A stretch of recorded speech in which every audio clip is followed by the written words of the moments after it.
Spirituality will never not be compelling to me because it's asking what doesn't change, what is consistent. It's your knowing.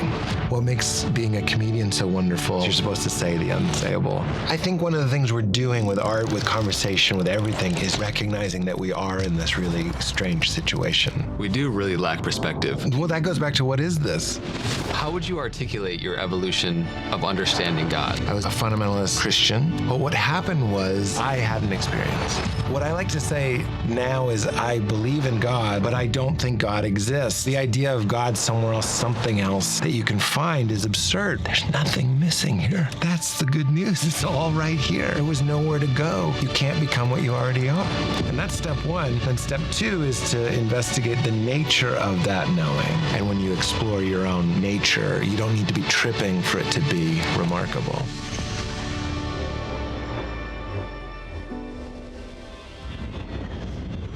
Hey everyone, welcome back to the Know Thyself podcast. Our guest today is a stand-up comedian, an author, a writer, a speaker, a podcaster. He is somebody that is known for his wit and his charm online as a comedian for many, many years, but underneath the laughter is a seeker that is really profound. He is an abundance of both humor and wisdom.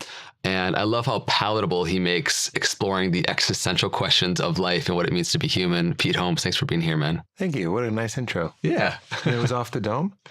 Yes. Nice job. I'm looking for a prompter. That was really well done. Yeah. Thanks for having me. Yeah. I told you, Andre, that I saw, when you reached out, I was very excited because I watched Rupert Spira on this podcast. And I already told you off mic, I think you did a really great job. So I am very happy to be here. Thanks. That means a lot coming from somebody who loves Rupert Spira. Well, yeah. Yeah, no, a compliment from someone who is really into Rupert. Because we're watching with a different lens. We're like, please nudge him into the good stuff. And you really did. Yeah. He always has the good stuff, but you know what I mean. Of course, yeah. Man, I've been looking forward to having this conversation because I think I've just seen snippets and you see it come in and out, both through your stand-up, through your podcast, through appearances on other shows. You have a great way of articulating the ridiculousness of the human experience and infusing non-dual wisdom and so much throughout it. And I think a good place to start would just be asking, like, when or what sparked your first kind of interest and curiosity into really contemplating the human experience deeper? Yeah. Because I think for the vast majority of the human population, that is an underexamined area of life. Totally. Yeah. I mean, you mentioned author. I sometimes forget that I wrote a book. I did. And in that book, I talk about being a what is this kid. And that just, I think everybody's a what is this kid, to meaning like what is reality. And I just held on to it a little bit longer. And I think that's something because I went to be grateful to my parents for, because they sent me to a Quaker school and like Quaker summer camp. And it wasn't that they were overtly spiritual, they weren't. But there was a lot of silence and there was a lot of like encouraging of being childlike. So I think I had a lot of room to like stretch. My thing was always that like, what is this instinct? Mine was always like, what is fire? Like I never got someone to tell me what fire was in a way that was even remotely satisfying. And I didn't even think that was unique. I kind of thought everybody was going, what is fire? Really, fire was just a choice, but it could be anything. What is a plant? It's the old contemplation. Why should anything exist? But I really feel like I had that naturally. And I think it came, this could be wrong, but I think it came because I was a very vivid dreamer. I still am. But that was always like a gift to me, was every night you'd go to bed and you, let's say you dream about a table and you're touching the table, then you wake up and you realize it wasn't real. I didn't quite formulate it as like, well, then how do I know this is real? That's how I would say it now. But I think because I had a rich dream life, every night I was getting this like clue as to like, well, what is the mind and what is reality and how are they related? And it came out as, what is fire? And no grown-up I knew really had a good answer. Science would say, it's a combustion of this and that, but like it's just naming other unknowable things. That's not disparaging it. It's just kind of like, I don't know, it's putting a vocabulary to it, but like that painting, this is not a pipe. It's like, it's not fire. It's not what we're talking about. We're talking about something ineffable, kind of. We can break it down, but we'll never really get to its essence. So I had that and the rich dream life. And then my mom introduced me to what we didn't call ourselves a fundamentalist church, but it was kind of fundamental in the sense that it was a literal interpretation of the Bible church. And I got really into that for a long time.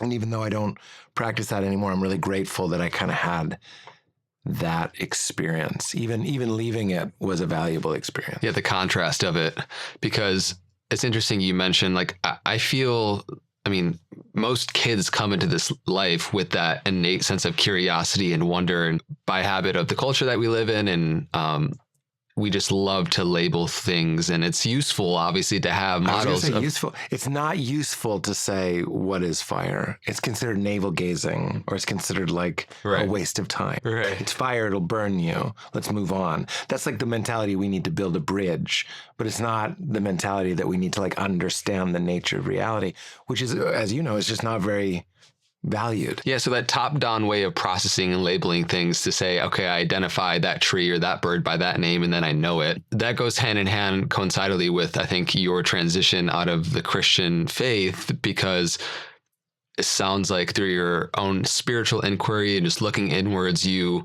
made this distinction between beliefs and models of reality versus direct experience. And I'm just curious how that deepened. Well, yeah, you hit it right on the head. In fact, we just jumped a great part of my story, which is a great part. But catch us up a little bit. I will if you want, but like you really just nailed it in a really great way, because my real bullet points here, I was like a fundamentalist Christian in my own experience. That's what I would have called myself. It's literal. This is what's happening. Heaven, hell, angry God, all that sort of stuff. And then I got married and I thought I was doing everything right. And then my wife left me and that really turned me upside down. But what really got interesting was I took mushrooms, like so many of these stories. I took mushrooms at a music festival that I was performing at. And I remember like Reggie Watts was there and Amy Schumer was there.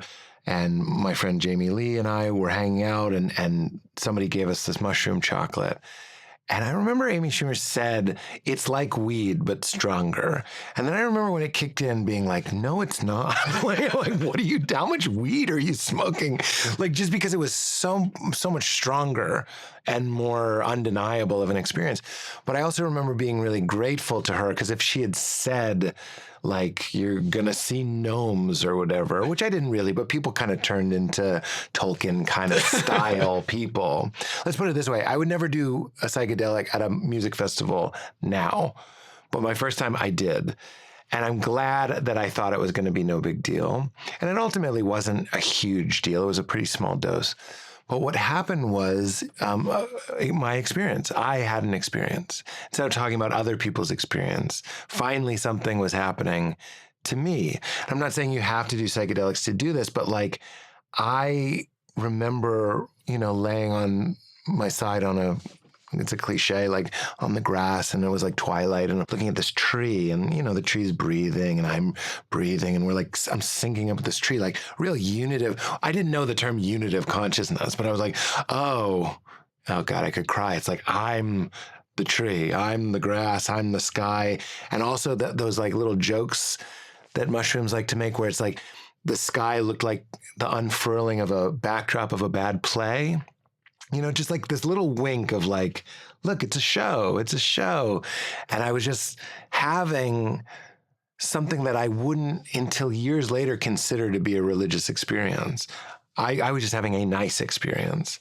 But the more I thought about it and the more I tried to process it, and more importantly, the more I realized I couldn't process it and I couldn't even really think about it, that I realized that there was an aspect to reality that is, I love this word, I'm using it for the second time here, ineffable. You can't talk about it, meaning it's transcendent.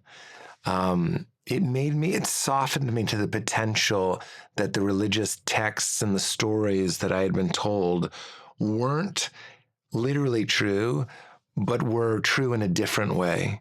And then I found Joseph Campbell, and then others later down the line that embraced his approach, that like there's some truths that are so big they can only be told with lies. Now, I can say that to you, and that's kind of fun. Oh, there are truths that are so big they can only be told with lies. Fine.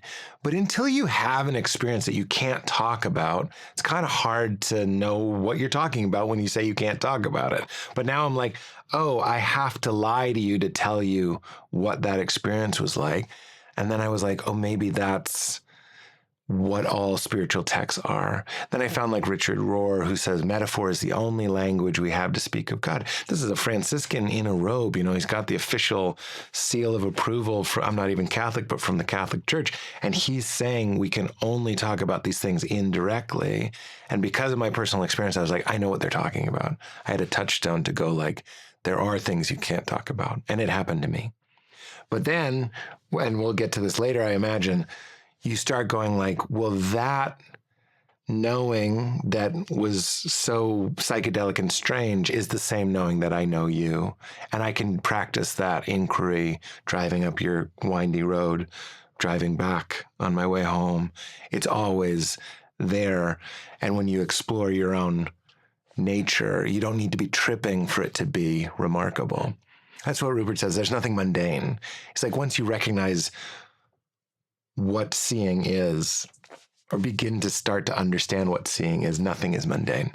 So waiting at the DMV can become the same kind of experience as laying on the side looking at a tree and breathing.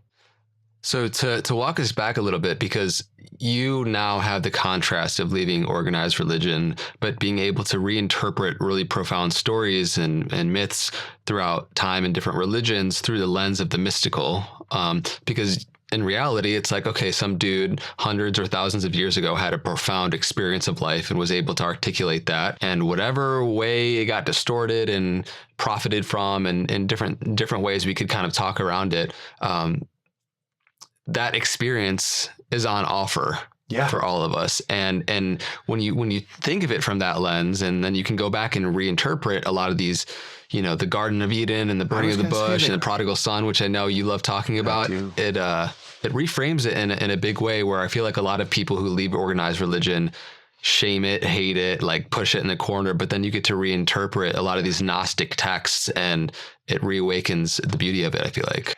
I actually think that's the greatest joy of my life. Nothing excites me. I'm a little bit over it now because it's normal now. But when I first started to discover that it was there's something about that reclaiming something that was given to you. And it was sort of given to me in what I would consider a broken form, meaning it was repurposed to be shameful or scary. Or I always think of Meister Eckhart said, it's a lie, any talk of God that does not comfort you. I think that's beautiful. So here are these stories. The prodigal son was told to me as like a horror story, or like Adam and Eve is like this terrible thing. And when you start peeling back your own understanding and then going back, it's really satisfying. Because, Richard Rohr has a book that's called Order, Disorder, Reorder, and that is the pattern of life. Order, I was told that like I do this and this and this and I'll go to heaven. Disorder, oh, my wife left me, God's not looking out for me, we're in chaos. Maybe there isn't anything going on here. It's disorder. And then the third step is reorder. That's also, you could say that's Easter. That's resurrection. It's death, resurrection. But so many people don't resurrect. And I understand. It's hard to. And I'm going to mix the metaphor even more. There's this rabbinical teaching that both Rob Bell and I love, where it says any old donkey can tear down a barn or a shed. But it takes a special donkey to build a shed, which I think is funny because I picture a donkey building a shed with a hoof, which is very silly. But like, it's really easy to tear something down and go, my faith was bullshit. Oh, you think there's an old man on the sky? Get the fuck out of it. Like, that's really kind of delicious. It's like smoking. It's like you seem cool, you don't care, you're nobody's fool, Righteousness feels great. It's great, and you're looking down on this organized starch shirt khaki thing, and you get to be like, bullshit, so fucking cool. But the rebuilding is so much sweeter, and it's not for anybody else, it's just for you. And when you look at, like you mentioned, the Garden of Eden, I was just thinking about the Garden of Eden, I think it was maybe today, where I was like, how brilliant is it that they were in the garden, which is a metaphor. This is like a 5,000-year-old story that people are maybe older, but like people are in unitive consciousness. They're one with God. They're in the same place as God. And then they decide to eat from the tree of good and evil, which I really like because it has our choosing in it. Like we would like to see what it's like to know good from bad, right from left, up from down, male from female, whatever it is. So we eat it and then we're kicked out. That's a great way to explain the whole situation. It's like we could have just stayed there, but nothing was happening. So we chose to sacrifice that heaven state to be in a place of yes and no. And as soon as you have yes, you have no. And if you have pain, you have pleasure, both the other way. And I was like, that's brilliant. And the prodigal son is brilliant, brilliant story. And it makes me sad to think that I might not have ever had these teachers like Rob Bell, like Richard Rohr, that helped me go back and go, it was right there the whole time. You know what I mean? Because like those stories from your youth, it's like the first cut is the deepest. So if you just dismiss it, you're missing a really delectable meal. Like if you can get it back and now not on your terms, but in a way that resonates, it's really powerful. It puts the human experience in context also when you can relate that to your own human journey, like you did through divorce, through rejoicing, to the reorder of your life. Yes, it makes you realize you're right on track. I'm very order, disorder, reorder. Chelsea and I were just talking about how the reorder part of your life can sometimes be the most boring because you're very like, I feel so much more steady than I did, but I'm grateful for the disorder and I'm grateful for the order, although that was a little traumatic. Yeah. That part of us that identifies chaos with familiarity and excitement. Like, it's a new form of excitement, you know, one with less maybe moving parts around her. Yeah. But I'm curious. So walk us through that process. And I love how you speak about the prodigal son. And if you're not tired of speaking to it, I think this is the perfect moment to kind of walk us through that. Oh, that's generous of you. I think it's all right there. And there's actually a twist that I was just thinking about that I think you'll enjoy because I enjoy it and we like the same sort of stuff. But the prodigal son, the story of the prodigal son is the end of the Sermon on the Mount. As a comedian, I like to say it's Jesus's closer. It's like the big finish. It's also, I don't always say this, but like if you're into this sort of thing, historically, it's the most verifiably said by Jesus, if that means anything to you. That's kind of fun. They're like, we have the most evidence that this is something Jesus of Nazareth said. But we all know the story. And I like to point out that, you know, there's a son. It's not a king, but like we like to say it's a king. It's like a fancy dad. And the son says, give me my inheritance, which I think is what we're all doing. It's like, give me consciousness, give me life, and I'm going to go and make a big mess of it. And the loving father says, here it is. Here's your inheritance early. The son leaves and he squanders it, which is kind of like the first half of your life, or it could be your whole life. It doesn't say that he gets sex work or drugs or alcohol, but it kind of feels like he does. He spends all of his money, wastes all of his money, squanders, and then he's working with the pigs because he has nothing. And as I always point out, working with the pigs as a Jewish person, that would be like the lowest of the low in the culture. You're working with an unclean animal. And then this is the part that I like to say, like in the traditional understanding of Christianity that I grew up in, which is atonement theory, which is that Jesus dies for your sins. So this guy is a sinner, meaning he's forgotten who he is. He's lost and he's broken and he's destitute. There needs to be like a Jesus character that comes and finds the guy and says, look, your father's a tyrant. He's going to be really upset with you. Obviously, you've wasted this gift that he gave you. Look at you. He's going to hate you. He's going to want to kill you. But let him kill me. I'll walk you home and we'll let him kill me. Because we both know he's going to have to kill somebody. That's just how he is. But I'll walk you home. And then we'll throw me in front of your father. He can kill me, quench his bloodlust, and then he'll begrudgingly allow you back into the kingdom. That would be the story of atonement theory. That's what I was told, which is that, you know, the blood of Jesus washed me. I was miserable. God hates me. sinner in the hand of a angry God. He wants to dump me in the fire like a spider that won't stop biting him. That's actually in that sermon, by the way, that idea. That's what I was raised with. But it was right there in front of me. All the prodigal son does is he remembers who his dad is, that his dad has many bedrooms and he's his dad. He loves me. What am I doing? He just kind of recognizes his identity. I am my father's son. He'll let me at least work in his house. So he walks back, and the key part is before he's even gotten all the way to the house, the father runs out and meets him. He won't even wait. He can't wait because he loves his son so much.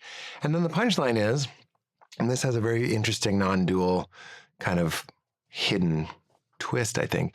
The father says, I am always with you and everything I have is yours. The son's like, I'm sorry you left. And he goes, what are you talking about? I'm always with you and everything I have is yours. I'm like, well, that's funny that he says, I am always with you and everything I have is yours. The I am was as with him when he was with the pigs as when he was in his father's house. There's nowhere you can go that's away from yourself, the I am, which is a beautiful, like, what does he mean? I'm always with you? He was just not with him. He's like, no, I'm always with you. That's Jesus trying to say, you can't leave the house. There's nowhere to go. You can't become what you already are. He was always and already the man's son when he was there or when he was back. And that's life. Life is an inheritance, a forgetting, and a remembering. We start from the oneness, we hang out with the pigs and forget ourselves, and then we return back to our Father, aka recognizing the kingdom of heaven is within us and always was, always will be. Precisely. And it's not an error. Like, the Father doesn't give the inheritance like, all right. Like, there are other myths like that, like, you're gonna regret it. He just gives it to him. That's life. God also, in the story of the Garden of Eden, could have not put the tree of good and evil in the garden, but he did. And we ate it in the same way that the son left. We elect to do it. We're like co-conspirators in the idea that we want to go and swim in this craziness, but actually never having left. What would you say to somebody that's wrestling with this understanding of feeling like they've been indoctrinated in something where there's all these beliefs they haven't really fully signed up for, and yet there is fear locking them in so many different ways? Because I've experienced this with different friend groups growing up, and I have a lot of compassion for it. I don't feel like it's upon me to change anyone's idea about anything. I think we're all on our own journeys. But what have you found like really moves the needle from taking somebody from belief to direct experience? Because we live in a belief-heavy culture. Yeah, right. Like, what group do you belong to? Mm-hmm. Well, I mean, for me, it was psychedelics. That's not what I'm recommending. There's a couple, this isn't Be Here Now. There's a couple different approaches. Obviously, Ram Dass would say one of them is psychedelics. One of them is taking other people's word for it. Like, when I say Meister Eckhart, that's important to me. This is like a 1300s mystic, wrote some of the most beautiful stuff. And when he says it's a lie, any talk of God that does not comfort you, if you can lock into that, this person that devoted their life to God and they're reporting back, they're having a mystical experience and they're reporting back, there's that comfort. There's also just like, I think we all have a certain level of what Father Boyle calls the mystical lens. Like, you can look at things and go, they told me to be afraid of this, or they told me God is like this. It just doesn't resonate with me. It doesn't line up with my experience. Like the angry dad who wants to murder us, I think has a lot more to do with psychology than it does with theology, right? It's like, that's the dad, that's the 90s dad that's drunk and scary, and we're afraid of him, and we're still afraid of him. But that has to do with a childhood wound, and we can start to recognize that. I said this to George Janko, we were talking about George Janko off the air, that I think there's a certain amount of, you need to learn how to recognize your inner compass and go, that sounds like truth to me. It feels like coming home. It feels familiar. And the example I give is, sometimes online they'll say, they'll do a challenge where they're like, draw Shrek from memory, and people will try and draw Shrek, and they're awful. They're so bad, which is so weird that we know what Shrek looks like, but we can't draw him. And we can look at 1,000 wrong Shreks and go, these are all awful, to the point where they're funny. Then you see the right Shrek. And even though you couldn't draw it, what's going on there? You have a memory, you have a recollection that you can't picture? Well, yeah.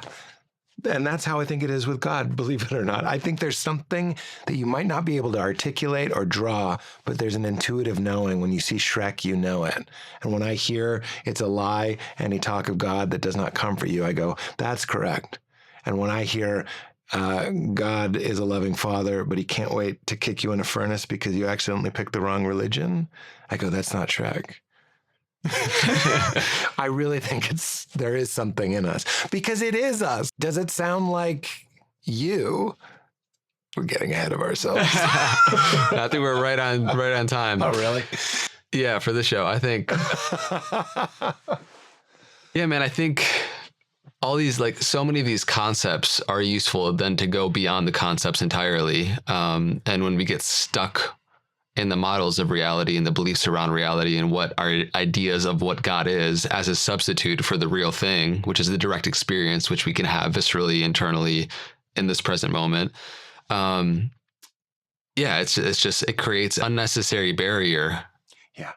Have you heard that saying? It's like, when given the choice between the journey or the destination, the ego will always choose the journey.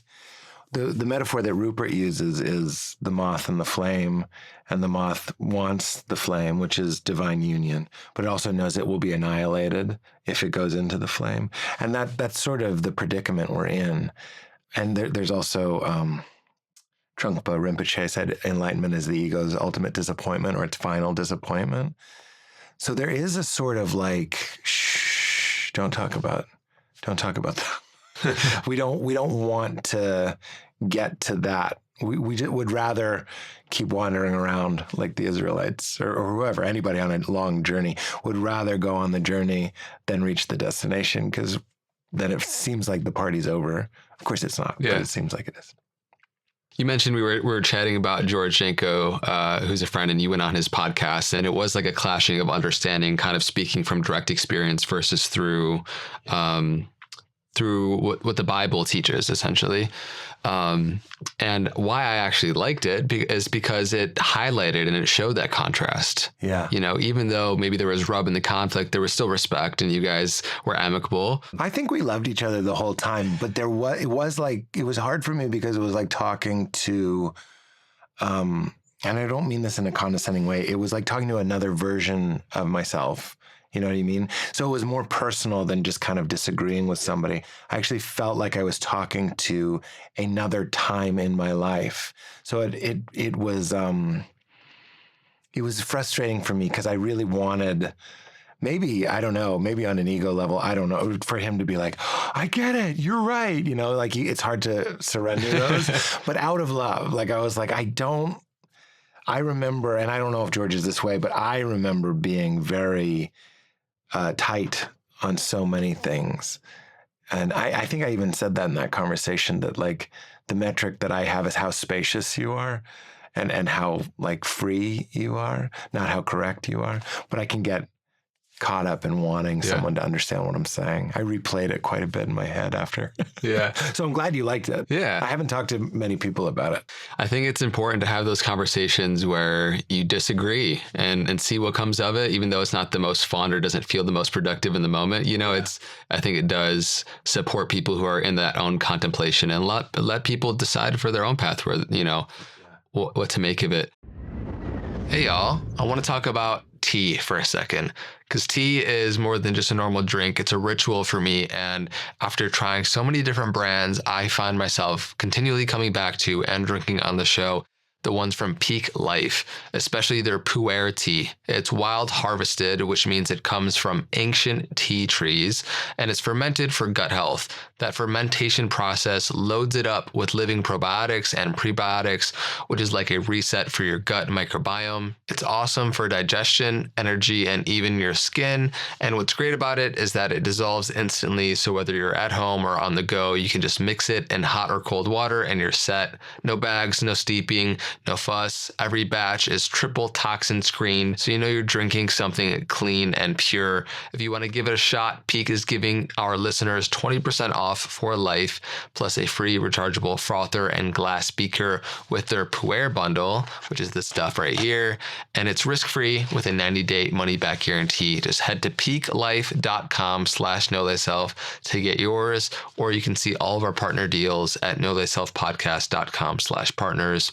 Back to the show. How would you articulate your evolution of understanding God? Like, of course, we spoke to how futile it is to try to describe the ineffable. Yeah. But if you were to put it into words now. But it's also the most intimate thing in the world. I remember it was Krishna Das who said, it's what's looking at your eyes right now.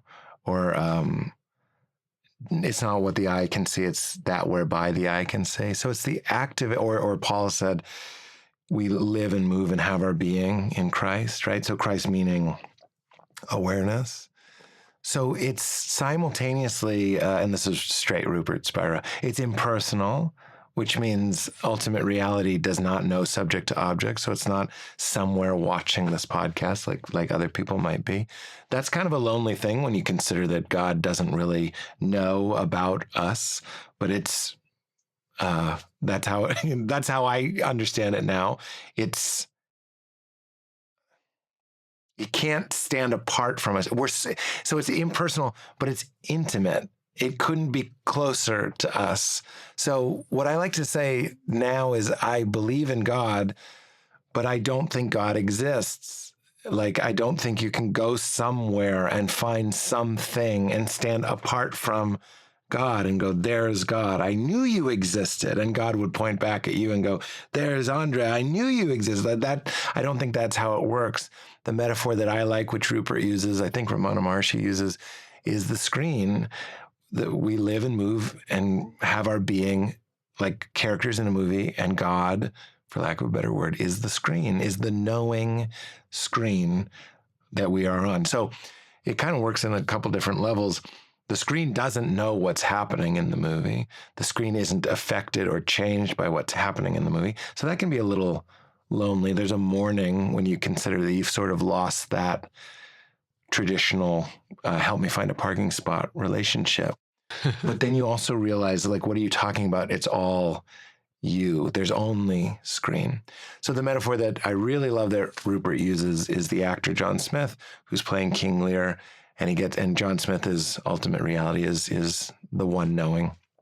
But he dresses in King Lear's clothes and he does the play King Lear, but he gets so lost in it that he forgets that he's John Smith.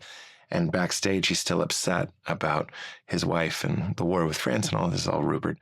Then somebody comes back and says, why are you miserable? And he's like, I'm upset about the war in France. He's like, no, you forgot who you are. So God is sort of impersonal, but also it's what's active. It's what's giving this life. It couldn't be closer. All those stories that you hear about people that leave their homes and go on journeys around the world looking for enlightenment, and then somebody says it's back, or looking for gold, let's say, it's not usually enlightenment. They go back to your house and look in the basement.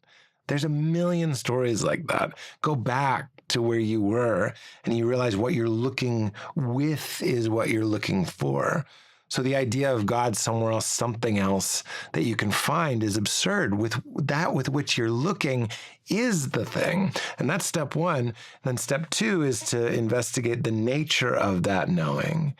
And it's like the space. This is also a Rupert metaphor. It's like the space in this room. It's transparent. It's at peace. There's no agitation. There's no lack. So it's happy. It's not happy in the sense that you feel happy. It's happy in the sense that there's no lack. So you realize that there's this background that's always with you, that's at peace and that's happy. And in that, these other, like ink and water appears. You're mad at your dad or you're stuck in traffic. But the background of it is your true nature, and you can dip and retreat into that at any moment. That becomes the mystical experience. That's not just a belief. That's me when I'm going to hit traffic on the way home. That's me in traffic on the way home going, there's nothing missing here. There's nothing missing here. That's the good news. It's all right here. There was nowhere to go.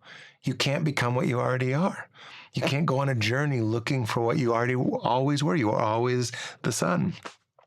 That's good news. It's great news. It's great news. Yeah, because it's something that is immediately verifiable within everybody's experience too. That's right. Like when you speak to the background awareness, which knows any experience is happening, that is the same within you, that is the same within me, and the same within everybody listening right now. You can check in on that and verify that. So is that what you're referring to when you mention God, that same place that is within you, that is within us? Yeah, God, guru, and self. We're not a big guru culture, but God and self. Now, we don't go around and say, I am God. That's kind of just a ridiculous way to phrase it. But you say the eye with which I look at God is the same eye that looks at me. There's only one eye. I and the Father are one. That experience, so interesting to think like, and I did, like Jesus was one with God, but somehow there's a perimeter around me. Like I'm somehow sustaining myself apart from God. Rupert's always really funny with that. He's like, that's actually blasphemous to say I am somehow self-sustaining and someday I'll merge back with God. It's like you're saturated in it right now. But that self is one of my favorite ways to kind of explore it. And this is what Rupert is so good at, is it's the most obvious hidden thing in the world. And for me, it's taken a lot of repetition to go like, what do you mean? I like the empty room. I'm like, this room, the space in this room, it's the same space as outer space. And when these walls are demolished, the space will be the same. That's like the death of the room. But what are you talking about? It just reunited, even though it was never separate from the rest of the space. But it'll have the appearance of a death and a rebirth. I like looking at the quality of this room and knowing that I'm like that space. But one of the ways that I like to play with that, and this can freak people out, but I find it to be quite comforting, is, I can hear your voice. It works better with your eyes closed. I can hear my own voice. So funny. And then you say something. What up, Pete? Okay. So that appeared in the same place that my own voice appeared. I know that's so obvious. I really resent that you have to be stoned or on drugs for this to be interesting. It's so interesting. My voice has a different quality because it's sort of muffled because it's in my voice. And then I hear you and I kind of, based on the volume, my brain makes the story that you're over there. But even like then we get into feelings. Like let's say I'm feeling anxious. I'm not, but let's say I am. I'm feeling that. In the same kind of naked, spacious, aware field comes a feeling. Let's say it's excitement. I'm excited to be talking to you. That emerges in this same space-like field. The sound of my voice, the sound of your voice, the feeling of excitement. Then I could touch my legs. That feeling, that sensation appears in the same space-like place that your voice, my voice, and a feeling appeared. Then we can bring in a thought. I can sing happy birthday in my head. So now I have happy birthday playing. I hear your voice. I hear my voice. I feel the feeling. I feel the excitement. It's all appearing in this same borderless, boundaryless, space-like field, for lack of a better. And then you realize everything is kind of a story, meaning like if I hear a bird, it also appears in that, but it's distant. So I'll go, it's way over there. It actually occurred within me. It was literally within me. And you start going like, when you can really dip into like, what we're doing when we do this is playing with where is this thing we call awareness and what is it? Is there a boundary to it? Is there a place where it stops and it's not on the other side of it? That's a good one. When I hear a bird, it sounds like it's far away, but it actually couldn't have been closer to me. It's made of me. The sound of a bird is made of the knowing of it, which is what I am.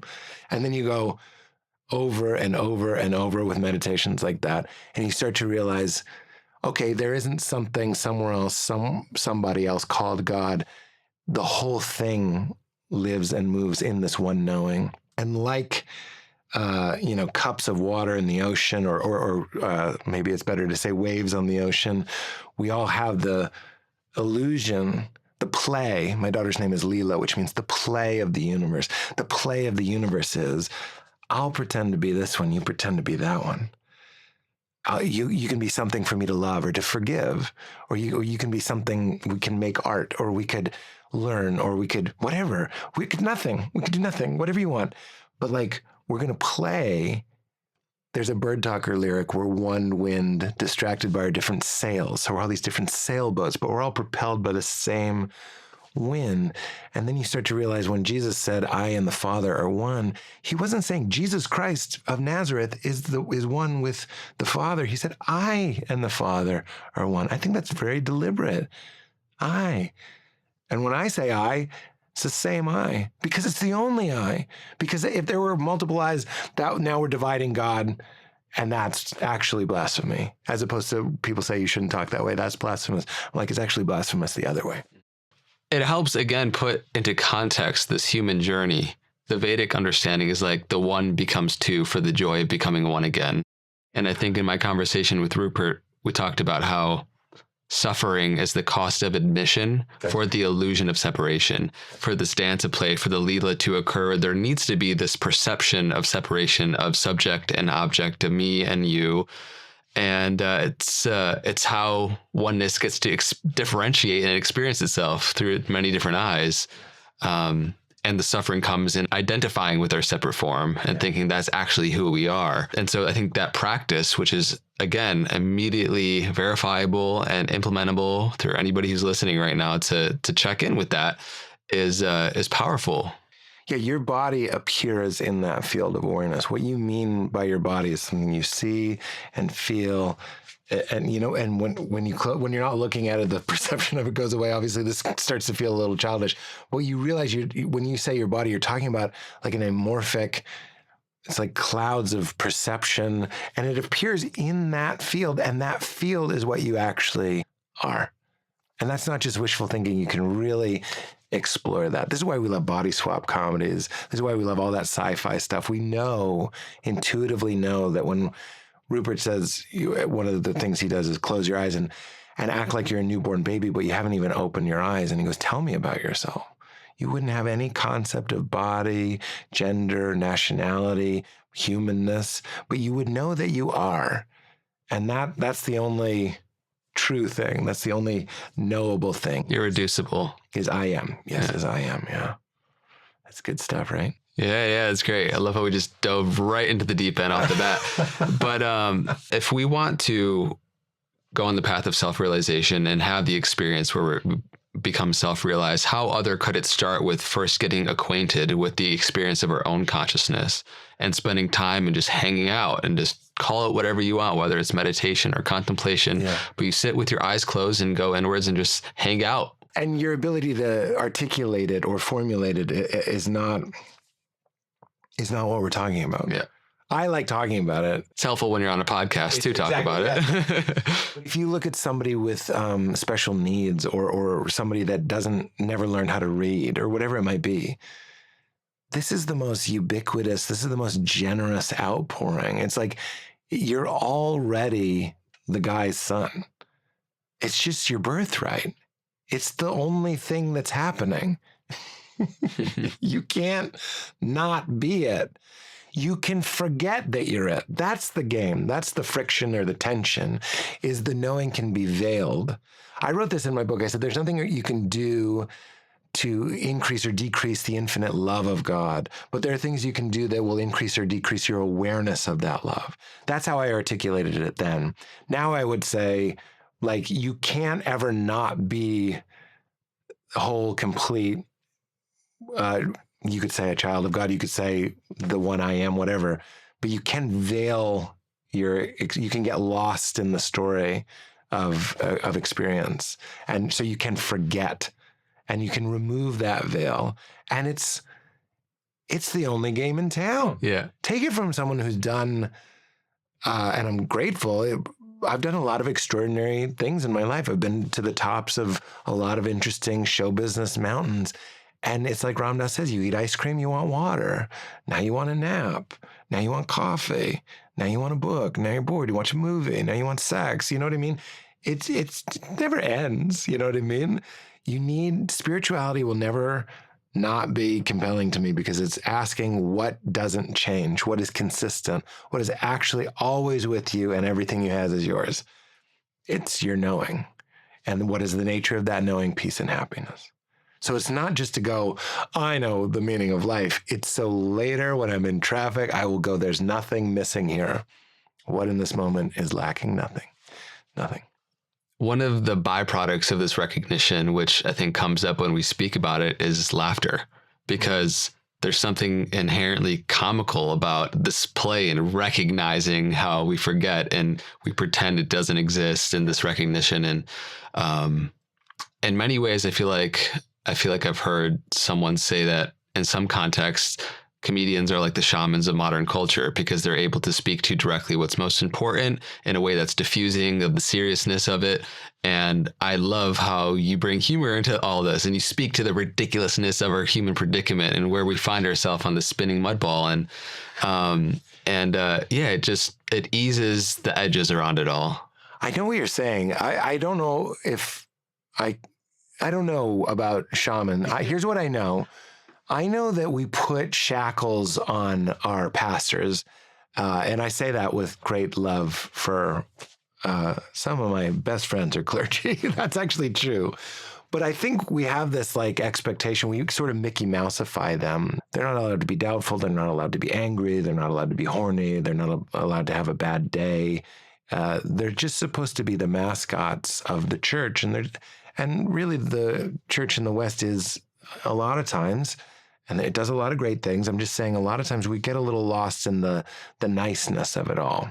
Be nice. As Richard Rohr points out, the word nice isn't in the New Testament. It doesn't say the word nice, but we somehow turned it into like smiling and always being cordial. And so I feel bad for pastors. I wish they could say, I don't believe today, or I'm feeling doubt, or this or that. It's just not what we expect. What makes being a comedian so wonderful is first of all, you'd be expected to say, I have doubts. You're supposed to say the unsayable thing or the naughty thing. But then you can also say, like what I try to do with my jokes about the meaning of life is use the same tools that we have as comedians, but in the sort of, I don't want to say in defense of God, but like, let's look at the other way. Everybody's talking about how there is no God. Let's look at the other way with the same kind of wicked approach, mischievous approach. But we have no shackles. We're allowed to say and do whatever we want. I think that's a pretty powerful position. Unfortunately, so many comedians just use that to say the same like 5 things, which is like, isn't sex great? Isn't food great? Isn't winning great? That sort of stuff. But there are outliers that do very interesting things. And I don't mean me, I mean people that I admire. Was it a conscious decision or just kind of the only option for you when you wanted to start infusing a lot of these inquiries and existential contemplations into your comedy? Yeah, it started happening because I did my podcast. When I started doing You Made It Weird, I was like slowly letting out that I was curious about God. Coming out the spiritual closet a little bit. It really was like every episode I was like, did we lose all of our listenership because I said this or this? And it didn't happen. Like because it was authentic. It wasn't just being in a religion to be a good boy. I was like actually earnestly seeking, and I think people could tell that. So then I was like, okay, people want to hear about this. So then I started doing it in my stand-up very slowly. But I also noticed that like when I look at the older specials, as I often do, I'm just kidding, but when a clip will come through my feed or something, and like I had a joke about dreaming, and I was like, explain to an alien that doesn't sleep what sleep is. And I was like, I could explain food. I'm like, well, I need energy, so I eat food that has energy so I can use the energy. And the alien's like, okay. I'm like, but that's not all. At night, regardless of how much energy I've eaten, I just got to shut it down. For like 8, 9, sometimes 12 hours, I just lay still in the dark. He's like, well, that sounds boring. And I go, no, my brain plays movies that I'm in. So that was the joke. And then I'm like, even though that's not a spiritual joke, that is like a what's going on here? Like, what is reality? Every night I dream a whole other reality. That would be so weird to an alien. So like, let's talk about it as something strange. So I see these sort of inklings towards those maybe philosophical questions. But then when I did I'm Not For Everyone or Everybody on Netflix, that was the first time that I did like all that efforting had led to that joke. It's called God or Nothing. And that one took a lot. I really think that might be the joke of my career. I'm like, I think that's it. I think I did it, which is great. Which joke specifically was it? It goes, I say, I go, some people think God created the universe. Some people think nothing created the universe. And I go, which is the funniest guess? And I go, and the nothing people make fun of the God people. They say God doesn't exist. And I go, yeah, maybe. But you know what definitely doesn't exist? Nothing. That's the defining characteristic of nothing, is that it doesn't exist. So what are we talking about? You're either talking about nothing, something you can't see, touch, taste, photograph, and science can't prove created the universe, or God, something you can't see, touch, taste, photograph, and science can't prove created the universe. But if you're nothing, if one of the things your nothing does is spontaneously erupt into everything, that's a pretty goddamn magical fucking nothing, you guys. And then ask the nothing people what happens when you die. They'll tell you, you go into nothing. And I'm like, you mean you merge back with your creator? Well, that's heaven, bitch. So that joke took years to get right. It was so hard to figure. There were all these.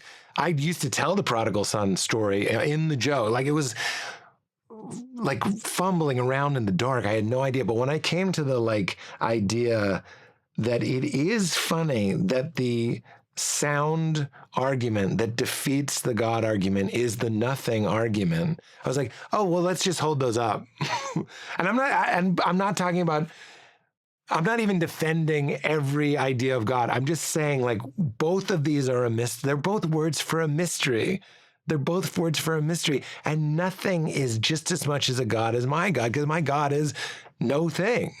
So we're talking about the same thing. It wasn't like the God people are right and the nothing people are wrong. It's like we're actually saying the exact same thing. An unknowable, unseeable something did something. So why are we fighting? I know why we're fighting, though, because a lot of people say, you know, the old man in the sky hates gay people. So yeah, I also don't like that God. Yeah. Yeah, man. It's so fascinating when you hold, it's essentially holding up a mirror to culture, to your audience. And when you get to see firsthand how two seemingly disparate things are actually speaking about the same thing in two ways, falling short both equally. Totally. Well, that's something I'm very passionate about, is I'm like, I have way more in common with an atheist than I would like a really ardent believer. And that's what I'm trying to do with that joke, is really say, like, we're all in the same conundrum.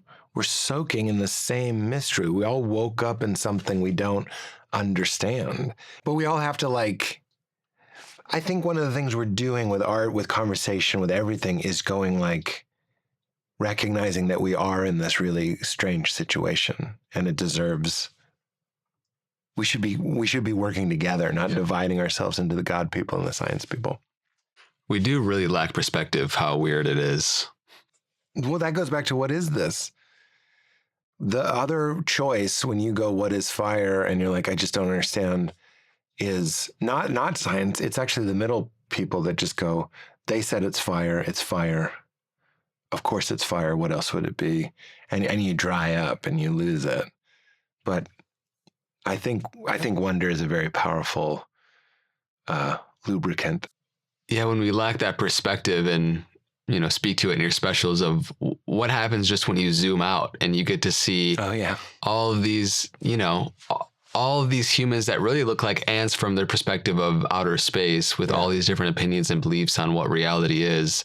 It's, again, one of those mirrors that help you reflect back to the audience the ridiculousness of our own ideologies. Totally. Yeah. And that like zooming out to the planet is like a nice kind of materialist way of going, like, don't forget we're part of this like huge thing and we don't know what's going on. What I like about non-duality is when I was a Christian, like, I still love Christ, but I'm just saying when I was in the church, I would be like, well, if there are aliens on another planet, did an alien Jesus come and die for their alien sins? Like, I needed that to happen. Otherwise, like, those aliens are going to hell. Like, I guess what I like about everything I like about non-duality, but like, even if there are aliens, the I with which they know their experience is the only I there is. It doesn't kind of cover everything. It covers everything. If it exists and if it knows it exists, it's this one thing playing peekaboo with itself in all these different ways. I really like that. I haven't, but if you smoke DMT and you met a fucking dragon with, microchip limbs and all that sort of stuff, if that is a real entity, it's still made of the only I there is. It kind of covers everything. It doesn't kind of cover everything. It covers everything. Yeah. And I like that. Instead of needing a microchip winged dragon Jesus to die for that guy. That's quite the visual. We can make that. We can make that merch. Link in description. Guys, if you ever thought about building a website for your podcast, your business, or a creative endeavor, Wix makes it easier than ever. There are a bunch of different website builders that have popped up over the years, and what I think is great about Wix is how flexible it is. You can start from scratch with a blank canvas or use their AI tools to help generate a site that fits your vibe. There's no coding required. Wix is always rolling out new features so you can keep your site looking fresh and professional. Whether you want to showcase your podcast episodes, grow your audience, start selling merch, the possibilities are endless. Wix has got you covered. It's super important as a creative to create a platform in which people can receive your work. Wix is great because the platform is super intuitive, so you don't need to be a tech expert to make something that looks good. If you're ready to create your own website, then go to the link in description or Wix.com. That's Wix.com to start building your website today. Thank you, Wix, for sponsoring our show. Link in description. You mentioned it's fascinating that psychedelics is one of your first early direct experiences of seeing that you are really fundamentally connected in a way that we lack the perception of more overtly beforehand. And I think that can be a powerful doorway for people. And then you go on your path. Non-duality for many people is seen as sort of the last kind of like realization onto reality. But yet we still come back and we have this human experience. And I'm curious for your own journey, like once somebody understands the non-dual perspective, whatever that means, understands it, like gets intimate with it in their own personal life, we still have a life to live and we still have our characterological stuff. And so I'm curious as like on your human journey with the wife and kid, and how has like shadow work, how has healing human trauma coincided with the awareness of non-duality? Yeah, it's a great question. I deal with all of that. I don't. It informs like my therapy. Like I do parts work therapy, and I'm actually in the process of doing some pretty heavy therapy and unpacking all of those things, trauma, feelings, the past, all that stuff. So that's part of it. I am not like I can spiritually bypass when is desired. Like sometimes it's not just nice, it's like the top of the mountain to go like, I have no parents. Jesus actually says that in the Bible. They found him and they're like, what are you doing? Your parents have been looking for you. And Jesus is like, these are my parents. And I'm like, that's hardcore. Can you imagine? Your parents are like, where the hell have you been? I'm like, I don't have parents. That is so badass. So I can do that, and I do spend most of my time doing that because I don't know, that's what I'm feeling. But then I do spend a lot of time, obviously, playing the character of Pete. I notice that people are pretty good at forgiving other people, but I really work on forgiving myself. Like I can say, like Andre, if you got really mad at Chelsea, I'd be like, okay, yeah, Andre, he belongs, and they're having their thing, and maybe I didn't like it, but like I can allow that. But then if I do something bad, like if I was rude to Chelsea, I'd be like, I'm such a piece of shit, like, no, we're all lawfully unfolding and we all have our baggage and we all have our mental illness or whatever you want to call it. We all have our blind spots. We all have our shadow.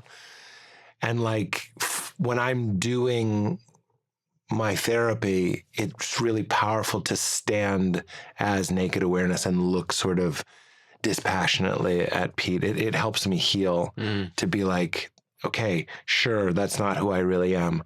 But I sure am losing a lot of sleep not being that guy I'm not. You know what I mean? Like, let's work on that. So I do work on myself a lot. And the thing my wife and I talk about probably the most is our feelings and why we're feeling them. So there's a lot of human experience. The human experience is often very messy. And I think having the awareness of the space that holds all the weather of our emotions and things is invaluable. And yet I've heard you speak to this phrase of accept that you are accepted in the process where we forget. Yeah. What does that mean to you? Well, that's Richard Rohr, accept that you are accepted. He says the whole journey is to accept that you are accepted. And that's the prodigal son too, to just remember that you were always and forever were the guy's son. There's nothing you can do to not be that guy's son. It's so powerful, especially as somebody who has a child, to evoke that image. There's a lot of, in Jesus's teachings, talking about fathers, sons, mothers, daughters, that sort of thing, because you understand. My daughter punches me in the balls all the time. Like, she thinks it's the funniest thing in the world. And if I'm being honest, I also think it's funny. And it hurts so much. She's like a frat brother or something. She just punches me. She's older now, so she doesn't do it as much. But before she really understood, she just thought it was a funny thing. That's that love, right? That's that, like, you're mine. That's it. Forever. Has having a kid directly helped you make space for your own humanity? Yeah, for sure. I mean, there's somebody that I not have to, but somebody that exercises my patience. That's a good way to put it. But you love them so much that you do, I think, get an inkling. It's a real gift. My understanding of God, who often, as everyone knows, is a father or a mother or something like that, the source of somebody. And my daughter seems to be the source of me. Obviously, we have all these similarities. That love is so intense.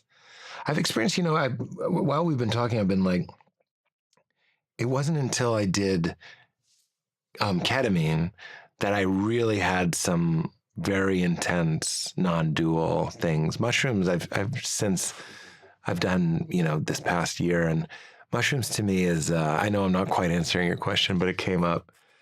Mushrooms to me is showing off, like the universe wants to show off and just go like, don't forget, ta-da! And it just wants to make you laugh and cry, and you're just so humbled by how beautiful and amazing everything is. And then ketamine is like someone just turns the lights off and like it's just empty, but it's you.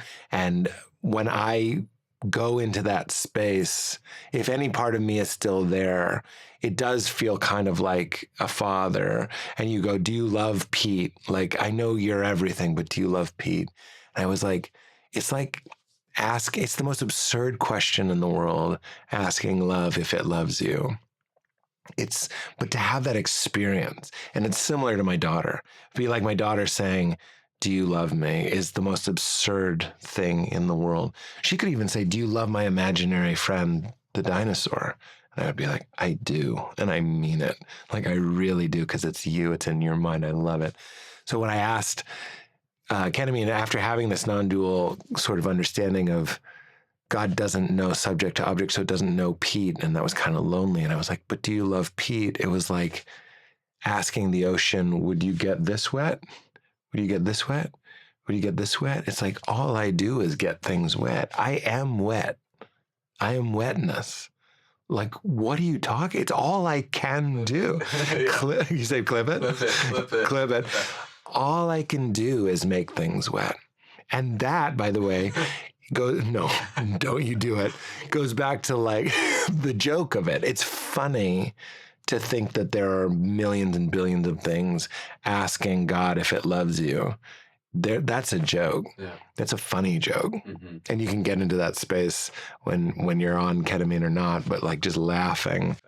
What kind of setting was that? Like, do you do, like, is it assisted psychotherapy or is it solo journey? Like, it was assisted in an informal way. I didn't go through like a like a foundation or something, but it was with somebody who was familiar with it, and they were with me and guided me through it. And it's really hard to talk about, but it is like Val was there. Your wife? Yeah, she doesn't do it, but she was there. And I was like, at one point I was really seeing how all of reality is like, there's a frame rate to reality. Yeah. I looked at both of you to see if I understand. Like there's a frame rate. Uh-huh. Even if you just look at that door, there's still a... Yeah, like 24 frames a second on a video camera. Exactly. Yeah. But even if you're looking at the back of your eyes, there's still a passage of what feels like time, even looking at something static. And I was, what somebody told me as a K-hole, I was in a place where all of that went away. I was looking at darkness, but then, and this isn't going to make any sense, it was as if someone had taken a big piece of black, like thick,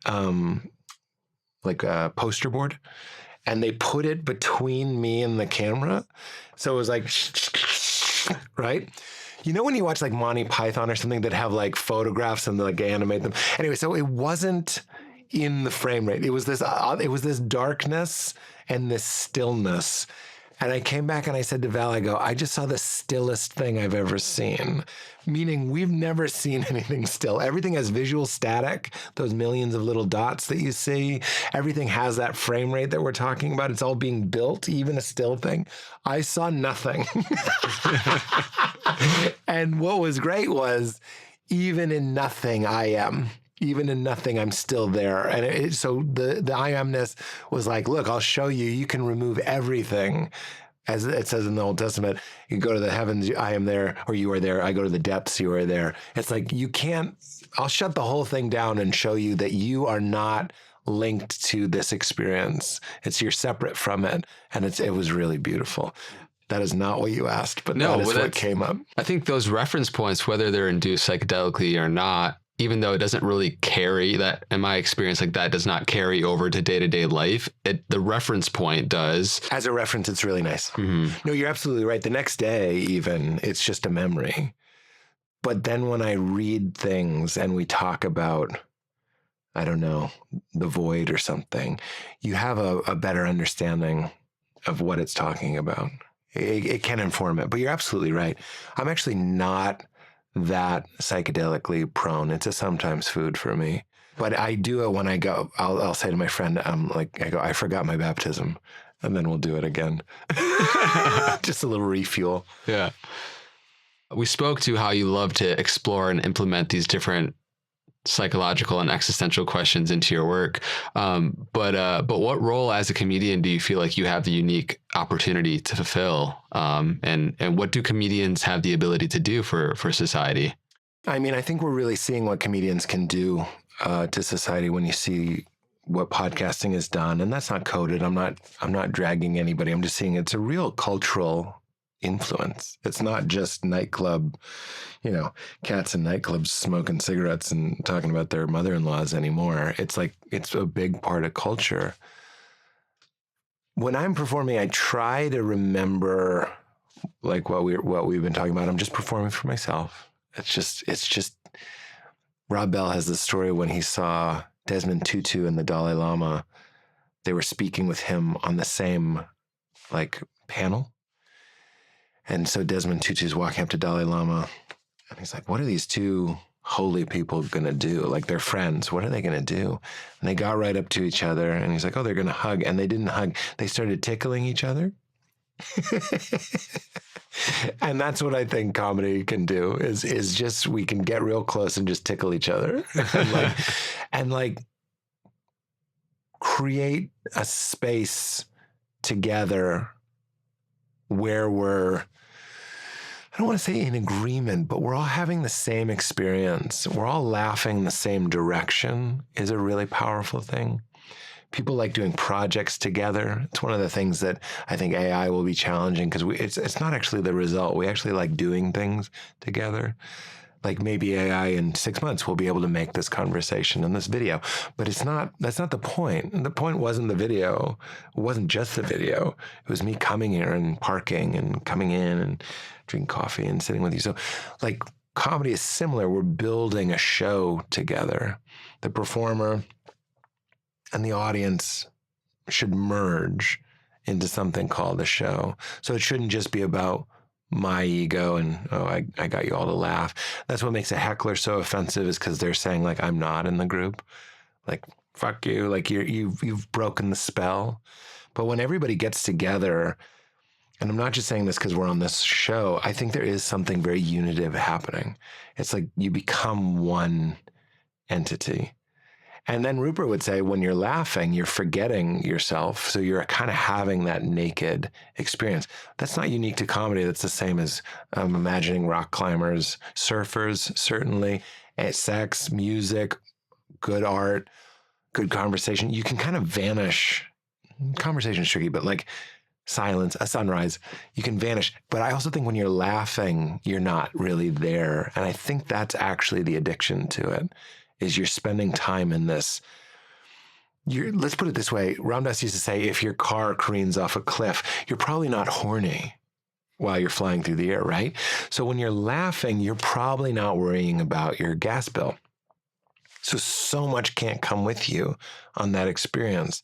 So it happens inside of you. There's this combustion between the setup and the punchline, and it happens inside of you. And on that journey, nothing you brought in with you can come. It doesn't fit through the gate. So you're naked internally. You're naked and you're free very briefly. So there's that. Then I do think human beings are very suggestible, obviously. That's why advertising works. And there's a really, like, I'm a big priming person. Priming is, you know what priming is? Like, so you're priming your state?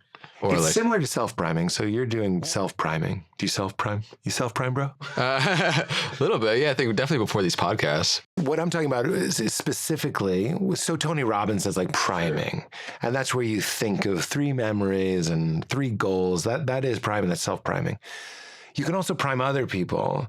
And what's a trip is both you and Chelsea, if I say kindness or patience or gentleness, you are more likely to be kind, gentle, and patient. It's crazy. So I've said this a million times, so forgive me if it sounds canned. But they did this experiment where they took 2 groups, always 2 groups, and they go down the hallway, and in this room, there's magnetic poetry, and they make poems, and then they leave. So everybody thinks, oh, it's a test on like, what kind of poem do I make? But it wasn't. All good science is a trick. The test was group 1 got a certain set of words and group 2 got a certain set of words. And what they were actually measuring was how quickly or how slowly you left the room, because a long hallway to the room. And the people that got the words like rapid, swift, rushed, walked fast or faster than the people in the second group, which got words like lethargic, slow, thoughtful. They walk slower. That's priming. That's incredible. There's also another example that I like is this guy would come up to you in a park and he'd hand you his coffee because he needs to tie his shoe. Yeah. Do you know this one? Yeah. And then he'd tie his shoe and then he'd take it back.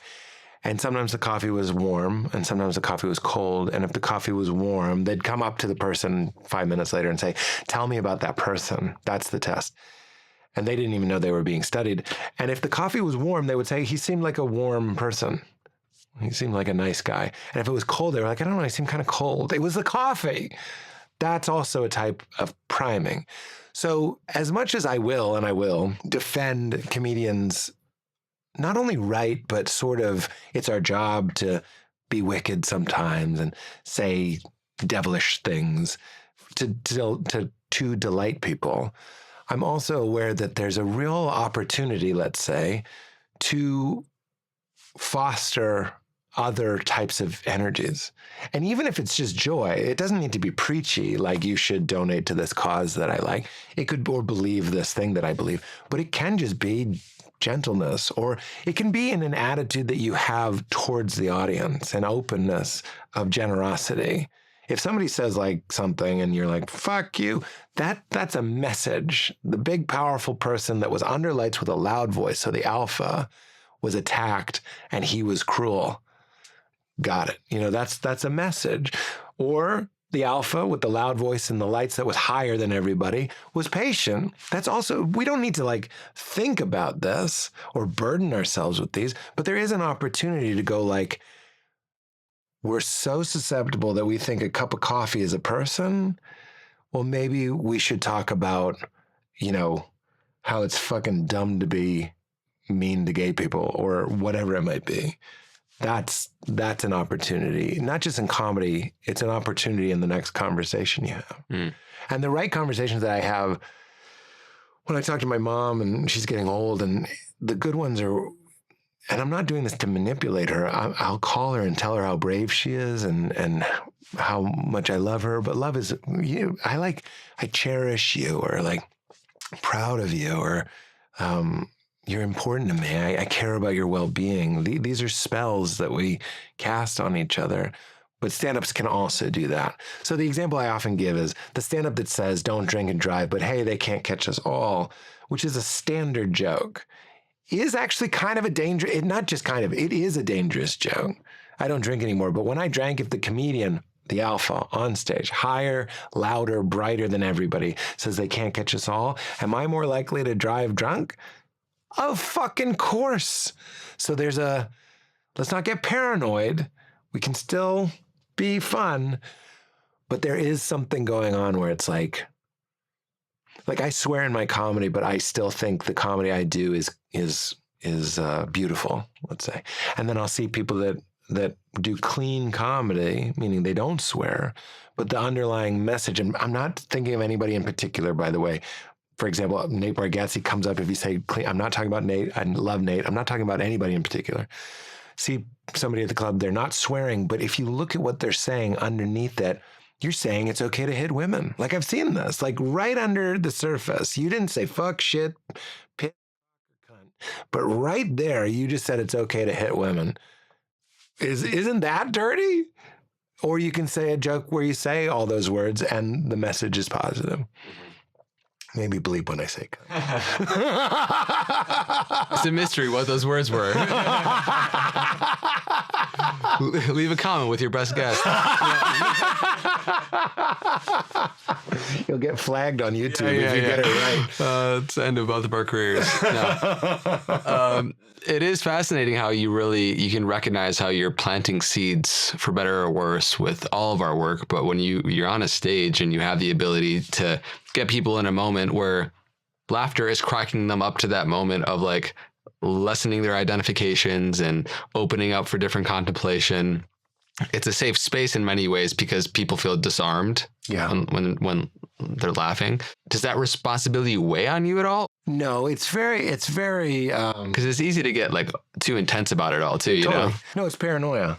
You can get paranoid. You wouldn't say anything to anybody. And then you realize the choice and no choice is still a choice. And then you're just freaking out.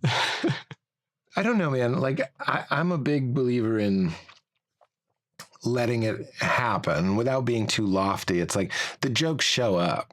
They just show up. Like you're hanging out. Somebody says something, you say something, something happens. They just show up, and you really are sort of in service of it. So there might even be a joke that doesn't adhere to what I'm saying, but you're like, but it's what showed up, and here we are. Because you could argue, I think the drunk driving one, I wouldn't do that if that showed up. But you're so much less involved than you think you are. The more you do it, once you build up your comedian persona, then you really do just wait for it. You know, you get an Amazon package and you don't even remember what it was. That's what it is. That's what it's like to write a joke. You're just opening it and you're like, oh, tweezers. You know, it's like, so you just show up for it, then you try it, then the crowd tells you if it's right. You're really just an intermediary to the whole process. How do you think, because a buddy of yours, Rainn Wilson, we've also had on the show, and we talked about this too, and how it's pretty pervasive throughout the comedic scene and different comedians, through Robin Williams, through so many different people who laughter and comedy was a way to behaviorally compensate for a lot of deep wounds. And you see a lot of comedians are deeply traumatized, but it's like, it's also is what made them so good at what they do. Yeah. And of course it does not have to be from that place. But I'm curious, the difference in how you see laughter coming from a place of trauma versus not? It's an interesting question. You know, Robin Williams always said he was the exception, that he had a good childhood. And I always, if he were with us, I would be like, are you sure? Not that you weren't traumatized, but like all of us were screaming naked babies. You know what I mean? Like everybody, nobody gets in here clean and easy. It's always weird. Nobody had a spotless junior high experience. Like there's just no way. So it always stood out to me that Robin Williams was like, I wasn't. I had a happy childhood. I'm like, I believe, you know, cumulatively you did, but everyone has these spots. They're unavoidable. I think at the beginning, when I was starting out, I was much more of a please laugh at me, so I will be in control of reality, that I will control how you're laughing at me instead of laughing at me like in a shameful way. I forget who said that. It might have been Mark Maron. He's like, comedians become comedians to control how people laugh at them, because there's bad laughing at us that hurt our feelings. And then we're like, well, I'm going to change that. And that's a good feeling. And then there's even like my household growing up didn't get along. So I learned how to be like a showman. That became like my strategy to keep things copacetic. So like, here's like an alcohol infused situation. And then I just started doing it in clubs. Like, here's an alcohol infused situation. Maybe they don't even want to laugh and I'm going to turn them, damn it. And then I'll feel safe. I'll actually feel safe and good about myself. And that's lessened as I've done this more and more. That being said, I don't mind if I'm doing a joke and I'm like, oh, I'm working something out psychologically with this, like this is coming from trauma. I don't mind. I'm like, great. Yeah. But so much more of my earlier stuff was more that way. And now I'm just feeling a little bit more clean, not clean, but less agenda. I'm not going like, is this okay?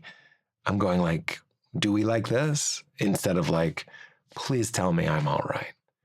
Don't get me wrong. When you do poorly, you still sometimes feel like I had, sometimes at the end of a weekend, I do 5 shows and I'll go to bed and I'll just dream that I'm back in church and I'm on stage. This just happened. I'm at the pulpit and then the police come in and arrest me. So I still have like shame and all of these things are still at play. I just think they're steering the ship a little bit less than they used to. All that to say, if trauma gets you making lots and lots of people happy, what a great thing to do with your trauma, you know?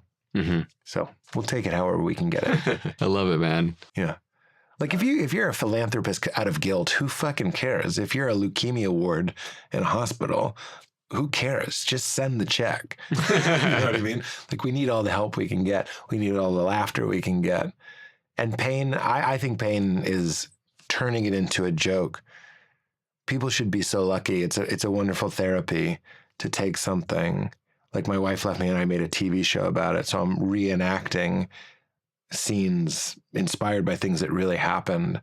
I was like, this would cost me so much money in therapy. You know, if they were like, let's do a role play and we'll build a set that looked like your old house. And like, you can talk to this actress that's going to say things that your wife would have said. And like, that would have been therapy. But instead, that was my job. That's a privilege. That's really cool. This is a good way to look at it, because I think some people might look at it as just a reliving of. Yes. It wasn't free. Yeah, it wasn't free. It wasn't easy. That's so good, man. What do you have coming up? Like, what do you foresee the next 5-10 years for you in terms of what you want to do with comedy? And yeah, it's a good question. Yeah. You know, I think we're all, it's a big topic. I think we're all waiting to see what's happening with artificial intelligence, you know? I'm simultaneously fascinated by it and also sort of like threatened by it. I think the world, I'm not talking about like mass extinction or anything. I'm just like, I'm open to the idea that in 5 years or so, the thought of waiting for something, waiting for anything, will be preposterous. Like right now, the model is you wait for me to come up with jokes that I might then tour and come to a city near you, and then you can come and watch me. I'm not saying that'll go away, but I do think that it's possible that my daughter will grow up in a world where the thought that we used to wait for Saturday Night Live, to hear the jokes is going to be, we're already kind of there. Twitter is already, here's the jokes. But I think we might just have AI companions, like another species that is just with us. You tell us the kind of stuff you like Netflix, even Netflix, it'll seem so stupid. Like that you used to watch this show and then it might guess that you would like the show. I'm talking about an intelligence that would know you so thoroughly that it would know exactly how to make you laugh while it's happening. So it would sit next to you while you watched the Super Bowl, and it would make the jokes that you used to wait, for Saturday Night Live. It would just make them. Or it would just, instead, like people are already doing it, chatting with ChatGPT on long car rides. Instead of, I still think podcasts and things like podcasts, and I think stand-up and things like stand-up will still exist. I just think there will also be another thing that is just kind of like mainlining it all the time. Because I was just shooting a movie last week, and you guys have your setup here and it's nice and streamlined, but like it was 5 pages of me talking, but we had to shoot every character, singles of every character that was listening to me talking. Took 12 hours. Then we turned around on me. So we're like setting up the lights for some guy just going like, I was like, wow, I don't mind it because I'm used to it, but I think my daughter will go like, what? Like, just have the thing make it. Like, yeah, and it can already do it. Like, just give me a shot of that guy listening. So I don't know, and I'm okay with not knowing. If things stay recognizable, which I have an intuition that they will, amidst all the change, there'll still be like a current in between. I would like to keep doing stand-up because I think the live experience potentially will become even more valuable. For sure, yeah, the in-person stuff. And precious. I sometimes say this on stage, you think you're here to hear the new jokes. We're actually here to be together. It's like the end of Avatar. We're just here to have your elbows next to someone else's elbow laughing in the same direction. It's a really nourishing experience. And I don't ever want to not do that. I think that's really, of all the things, like my podcast has changed, evolved, and all the things that I've done in TV shows come and go, but I've never not done stand-up, and I'm proud of that. And I think that's the thing I'm the best at. So I think I'll keep doing stand-up. I'm curious if I'll keep doing the podcast, and I'd like to write and create things, but like it'll be interesting to see what those things are. I'll say this because I'm interested in your take. I've had a lot of ideas for shows about spirituality, and I'm like, I don't know. The test is, would I watch it, right? So you take a show and it's set in like in a seminary, let's say. I wouldn't watch it. Like I'm the test. If there was a new show, guy in a seminary, I'd be like, they're probably going to get it all wrong. And like, it's impossible to please the wide spectrum of spiritual beliefs out there. So I'm always like, I don't know if there's a way to do this type of conversation as a show, but I'm always like keeping my feelers out. Do you want to?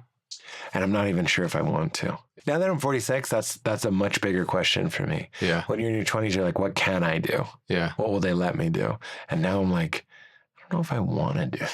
Yeah. I hear that. I don't know if that needs to exist or if it's just me wanting to be on a TV show. Well, it's interesting to see how our skill set and our knowledge and our experience culminates into some sort of offering. And for you, that's been your stand-up and comedy and podcasts and a lot of different things. And I've always noticed in my personal life when there's like an itch of like an area or an aspect that I feel like I really want to create that I'm not creating kind of gnaws at you a little bit. Yeah. Yeah, I guess it's an interesting question for you to see if you're getting that cut fulfilled in the different avenues you're currently doing. Are you having enough of those conversations in your podcast currently? Are you infusing that enough in your stand-up where you feel good about it? Seems like you are, but Right. No, you just said it. I love that because I am waiting for the thing that gets you out of bed. Like you wake up at 3 a.m. and you have to write it down. And I still have those, but I want it to come from that place. I want to stay receptive and be like, oh, that's the thing I'm supposed to do. But in the meantime, being a father is it's just so much of my life. And I wouldn't change that. But like, it's such a different game from just kind of like being bored and just wishing. In your 20s, just, throwing shit at the wall. And like when they're like, you're going to go to New York for 4 months to shoot this show and it's going to be like 14-hour days. You're like, great. And now I would be like, yeah. Like I'd be like, Decisions have a lot more gravity. Yeah. Well, that's one of the best things about being a parent, especially as a comedian. I'm not saying it's narcissistic, but I'm saying there's a lot of me. And then when you have a baby, it's really healthy to go like, it is not about me anymore. And even the comedy changes are like, we're doing it for the audience. And I don't know. I could imagine it would be immensely clarifying when making those decisions. If I'm going to spend time away from my family doing something, that it really has to be epic. That's exactly right. Yeah. What I will say is that in getting to prepare for this podcast, get more familiar with your work, I see you come most alive when you talk about what we've talked about in this podcast. Yeah, it's true. You love and have loved speaking directly to these. I do. And I think the world always can use more people doing what makes them come fully alive, so. I appreciate that. That's really caring. I appreciate that. Because I'm like, I don't know if I would like to write another book, and maybe we'll see. Because I got that Shrek thing. I do think like, even as we're talking about these things, I'm like, it was so generous of you to be like, oh, I know you like talking about the prodigal son. I'm like, oh yeah. So there are kind of like the skeleton of another book. But sometimes I go like, and this isn't false humility. I'm like, but you could just read Rupert. Like, just read him. Like, it's different though. I know. And he wouldn't agree with that either. He'd be like, that's ridiculous. But like, yeah, there's a value. People have to hear it different ways. Yeah, for sure.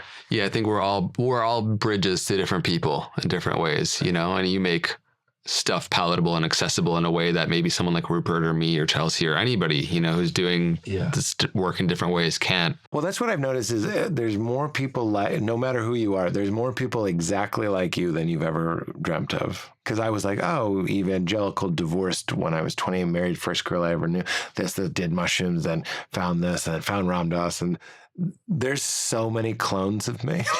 I meet them all over the country and they say the same thing. They're like, I got married when I was 22. My wife left me when I was 20. And then I found mushrooms and I found Ram Dass. And I'm like, what? So like the universality in being very specific. Yeah. So maybe I will. I would like to. I will say like a lot of these stories and like people's path, like your life story might rhyme with how they've lived and come to different realizations too. But your way, like what's unique is our perspective and our take on things, and so it's like somebody else would explain it completely differently than you. And I think it's inherently valuable, the difference of perspective. So if you have a book that you end up writing around this, I'm stoked. Oh, I appreciate Love that. to have you back on. Well, then I'll come back on and I'll plug it and I'll be like, you told me to do this. Then it flops. I'll be like, you told me to do this. No, sometimes I think about that. I'm like, why am I not just doing that? Because then I'd be at home. You know what I mean? Like I do go out and try and sell TV shows and movies and stuff. And I'm like, I could just do what I love to do. And that would be at my house. So we'll see. I feel you on that. I love doing this here because it's also at my house and I get to be a hermit. The best. Yeah, I like it. Yeah. Not for everyone though, but yeah. Was this conversation weird enough for you? It was, yeah. What am I looking at? Who is this? This guy, artist Autumn Sky painted it. It's an original. It's called The Gift of the Magi. Nice. And he's kind of holding a bowl of frankincense and myrrh. It's actually burned into the painting, which is really cool. It's like an offering. It's like a gift, which is what I strive for this podcast to be. Nice. And so I saw it and I just resonated with it. Yeah, it's trippy. Yeah. I like it though. I never actually talked about it on the podcast. Really? Yeah. Oh, nice. Oh, I assumed everybody has. Yeah. That's very cool. Not everybody can do that the geometry at the top Yeah. that just immediately rings true. That looks like Shrek to me. Draw it. I can't though. Yeah. Dude, this conversation has been awesome. Is there anything else alive that you feel like you haven't spoken to that you'd like to? It's funny. I just did my own podcast today, and that's what I said. I was like, "Are you good? Is there anything you hoped we talked about that we didn't talk about?" And no, I feel great. Well, man, again, I've said it, but I really appreciate your understanding and articulation around all these aspects of the human journey. And I think our audience will agree. It's just, it's super refreshing, and keep on making everybody laugh along the way. Thanks, man. Yeah. I'm really grateful you had me on. Appreciate it. Yeah, this is fun. Everybody, thank you for tuning into this episode of the Know Thyself podcast. Let us know what you think those swear words were earlier. No, let us know. You have to bleep them and people can No, guess. I'm for It'll sure. be the weirdest comments of all time. I know. You have to pixelate my mouth too. I have a big job to do. It's okay. We got it. The editing team's on it. Thanks for coming on this ride. Until next time, be well.